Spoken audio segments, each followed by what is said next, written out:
Hello everyone, good morning बच्चों। हम बात कर रहे हैं क्लास 12 बायोलॉजी के 10th chapter microbes in human welfare यानी कि मानव कल्याण में सूक्ष्म जीव के बारे में। बच्चों, अपने इस चैप्टर के प्रीवियस वीडियो में हमने बात की कि सूक्ष्म जीव घरेलू उत्पादों में किस प्रकार अपनी महत्वपूर्ण भूमिका निभाते हैं। हमने देखा कि बहुत सारे ऐसे कॉमनली यूज्ड घरेलू उत्पाद हैं जो हमें बिना सूक्ष्म जीवों की सहायता के प्राप्त नहीं हो सकते हैं। बच्चों, आज के वीडियो में हम बात करेंगे कि बहुत सारे औद्योगिक उत्पाद हैं जिनमें सूक्ष्म जीवों की महत्वपूर्ण भूमिका होती है। इन औद्योगिक उत्पादों में मुख्य है किण्वित पेय यानी बीवरेजेस, प्रतिजैविक यानी एंटीबायोटिक्स, रसायन तथा अन्य जैविक अणु जिनमें ऑर्गेनिक एसिड्स, एंजाइम, विटामिन्स आदि आते हैं। तो बच्चों, शुरू करते हैं किण्वित पेय यानी बीवरेजेस से। बहुत पुराने समय से ही अनेक पेय पदार्थों जैसे शराब आदि को बनाने में सूक्ष्म जीव अपनी महत्वपूर्ण भूमिका निभाते आ रहे हैं और इन सूक्ष्म जीवों में सबसे मुख्य भूमिका निभाई है सैकेरोमाइसिस सेरेवेसी नामक यीस्ट ने। इसलिए इसे बीवर्स यीस्ट भी कहते हैं। बच्चों, बहुत सारी शराब की अच्छी अच्छी वैरायटी इसी यीस्ट की किण्वन की प्रक्रिया के फलस्वरूप बनती है। बच्चों, सूक्ष्म जीव अनाज और फलों के रस को एथेनॉल में बदल देते हैं, जो कि एथेनॉल यानी अल्कोहल, आपको पता है। बच्चों, सैकेरोमाइसिस सेरेविसी यानी यीस्ट में अवायवीय श्वसन होता है। यह शर्करा को C6H12O6 को एथेनॉल C2H5OH और कार्बन डाइऑक्साइड में परिवर्तित करता है। बच्चों, बहुत बड़े लेवल पे हमें उत्पादों को अगर प्राप्त करना है तो हमें बहुत बड़े बड़े बर्तनों की आवश्यकता होती है किण्वन के लिए। इन बड़े बड़े बर्तनों को फर्मेंटर या किण्वक कहते हैं और इस प्रकार जो संयंत्र लगाए जाते हैं किण्वन के लिए औद्योगिक उत्पाद प्राप्त करने के लिए, उनको कहते हैं फर्मेंटेशन प्लांट। ये देखिए बच्चों, चित्र में ये किण्वक है, यानी इन्हीं बर्तनों में फर्मेंटेशन की क्रिया बहुत बड़े लेवल पे कराई जाएगी और ये किण्वन संयंत्र है। बच्चों, अगर हम शराब की बात करें तो जो शराब है, विभिन्न शराब की इतनी सारी किस्में, इतनी सारी प्रकार की शराब पाई जाती है और ये प्रकार निर्भर करते हैं कि किस कच्चे पदार्थ से ये बनाई जा रही है और किस प्रक्रिया के द्वारा यह बनाई जा रही है।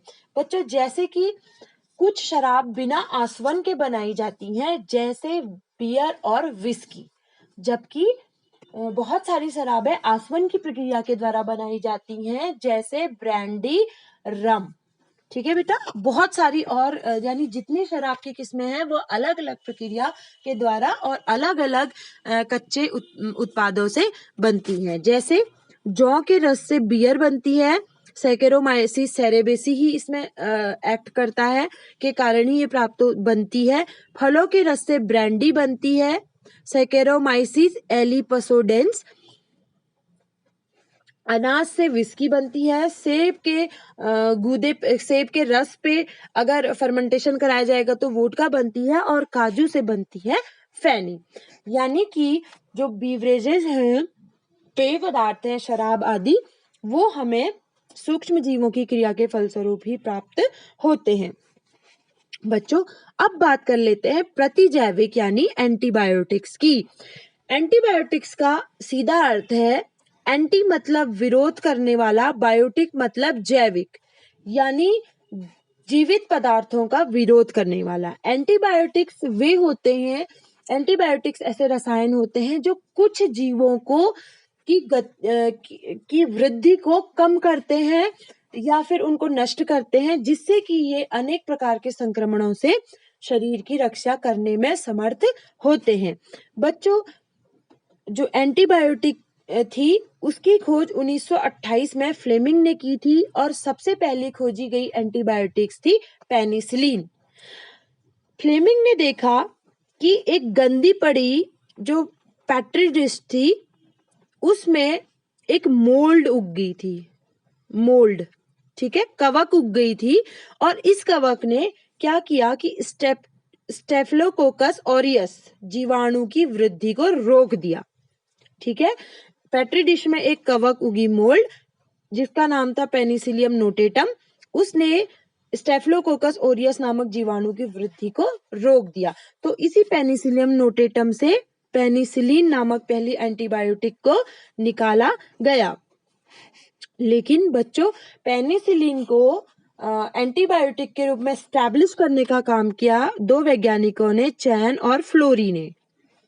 इन्होंने एंटीबायोटिक के रूप में इस पेनिसिलिन को बहुत ज्यादा यूज किया। कब? 1941 में और 1945 में द्वितीय विश्व युद्ध के दौरान अमेरिकी सैनिकों को संक्रमण से बचाने के, उनके घावों को जल्दी ठीक करने के लिए इन्होंने इस एंटीबायोटिक का यूज किया।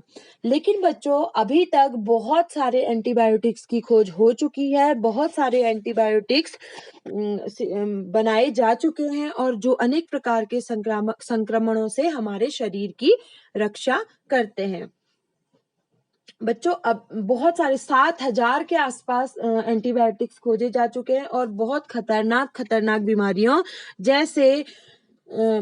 जैसे निमोनिया, डिप्थीरिया और वूपिंग कफ आदि, बहुत सारे नेत्र संक्रमण, आई फ्लू आदि बहुत सारी ऐसी बीमारियां हैं जिनसे ये एंटीबायोटिक्स हमारी रक्षा करते हैं।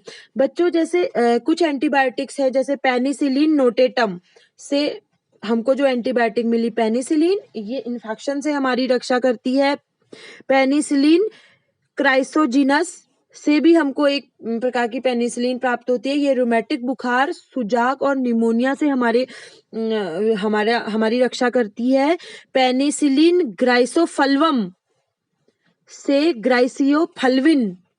ग्राइसियोफल्विन नामक एंटीबायोटिक निकाली गई जो कि कवक रोधी है, यानी फंगल इन्फेक्शन से हमारे शरीर की रक्षा करती है। इसके अलावा बहुत सारी और एंटीबायोटिक है, जैसे ऑक्सीटेट्राजाइक्लिन, टेरामाइसिन, जो कि हमारी आंतों के संक्रमण से रक्षा करती है या आंतों के संक्रमण को कम करती है। वहीं बेसिलस लाइकेनिफर्मिस से एक एंटीबायोटिक निकलती है ब्रेसिट्रेसिन, जो कि लिम्फोनीमा रोग से संक्रमण से प्रोटेक्शन प्रदान करती है। माइक्रोमोनोस्पोरा परप्यूरिया से भी एक एंटीबायोटिक प्राप्त होती है, जेंटामाइसिन, जो कि ग्राम पॉजिटिव जीवाणुओं के लिए घातक होती है और उनके संक्रमण से रक्षा प्रदान करती है। क्लोरोटेट्रासाइक्लिन से टेट्रासाइक्लिन नामक प्रतिजैविक प्राप्त होती है, जो कि pneumonia, eye infection, bone marrow infection और आई इन्फेक्शन आदि बहुत सारे खतरनाक इन्फेक्शन से रक्षा करती है। यानी कुल मिला के अगर एंटीबायोटिक्स को उस सदी की सबसे बड़ी खोज और सबसे बड़ी जीवनदायक औषधि कहा जाए तो बच्चों ये बिल्कुल भी गलत बात नहीं होगी। तो बच्चों, आप बहुत सारे और एंटीबायोटिक्स कौन कौन से हैं उसका पता लगा सकते हैं और उससे कौन कौन वो किससे प्राप्त होती है और वो हमारी कौन से संक्रमण से सुरक्षा करती है। तो ये भी आपका एक बहुत अच्छा आपके ज्ञान में भी वृद्धि होगी और बहुत अच्छा एक आपका प्रोजेक्ट भी तैयार हो जाएगा। चलिए बच्चों, ये तो बात हमने की एंटीबायोटिक्स की। और एंटीबायोटिक्स पर इतना काम करने के लिए, इतनी सारी खोजें करने के लिए और एंटीबायोटिक्स को इस तरीके से यूज करने के लिए फ्लेमिंग, चान और फ्लोरे को नोबेल पुरस्कार से सम्मानित किया गया। बच्चों, चलिए, सूक्ष्म जीवों का उपयोग अनेक उपयोगी उत्पाद बनाने में भी किया जाता है, जैसे कार्बनिक अम्ल, एंजाइम, स्टेरॉइड्स और अल्कोहल। बच्चों, एस्परजिलस नाइगर से हमको सिट्रिक अम्ल और पैक्टिनेज प्राप्त होता है। एसिटोबैक्टर एसिटाई से एसिटिक अम्ल, जिसको सिरका भी कहते हैं, वो प्राप्त होता है। क्लोस्ट्रीडियम बोटुलिनम से ब्यूटायरिक अम्ल प्राप्त होता है। लैक्टोबैसिलस लैक्टिक अम्ल का स्रोत होते हैं और सैकेरोमाइसिस सेरेवेसी एथेनॉल के।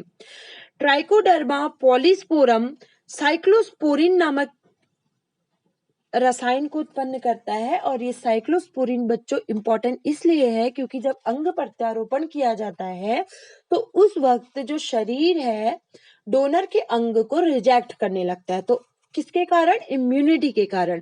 तो ये साइक्लोस्पोरिन उस इम्यूनिटी को दबाता है ताकि वो अंग जो है उनको शरीर रिजेक्ट ना कर पाए। मोनास्कस परप्यूरियस से स्टैटिन निकलता है, स्टैटिन का स्राव होता है। एस्परजिलस ओराइजी एमाइलेजेस उत्पन्न करता है जो कि मंडपाचक एंजाइम होता है। कैंडिडा पॉलिटिका लाइपेज यानी वसा पचाने वाले एंजाइम का उत्पादन कर सकता है और ये एंजाइम किस काम आता है? कपड़ों में से तेल के दाग हटाने और डिटर्जेंट आदि बनाने में प्रयुक्त होता है। इसके अलावा बच्चों जो मोनोस्कस परप्यूरिस नामक यीस्ट से जो स्टैटिन निकलता था उसका प्रयोग रक्त के कोलेस्ट्रॉल को कम करने में किया जाता है। एस्परजिलस ओराइजी जो कवक है, मंडपाचक जो एंजाइम है उससे ब्रेड को कोमल और मीठा करने में, बर्तन व कपड़े धोने के साबुन बनाने में प्रयुक्त होता है। तो बच्चों देखा आपने कि माइक्रोब्स हमारे औद्योगिक उत्पादों में कितना महत्वपूर्ण भूमिका निभाते हैं। यानी आप ये समझ लीजिए कि जो जीव हमें अपनी सामान्य आंखों से नहीं दिख पाते हैं वो हमारे लिए कितने महत्वपूर्ण जीव हैं, सूक्ष्म जीव। ठीक है बच्चों, तो हमें इन सूक्ष्म जीव की इम्पोर्टेंस को समझना चाहिए और इनको नष्ट करने के बजाय इनको नियंत्रित करना और एक बहुत तरीके से इनका उपयोग करें तो हम बहुत लाभान्वित हो सकते हैं। तो बच्चों मिलते हैं अपने नेक्स्ट वीडियो में जिसमें हम सूक्ष्म जीवों के और लाभों के बारे में चर्चा करेंगे।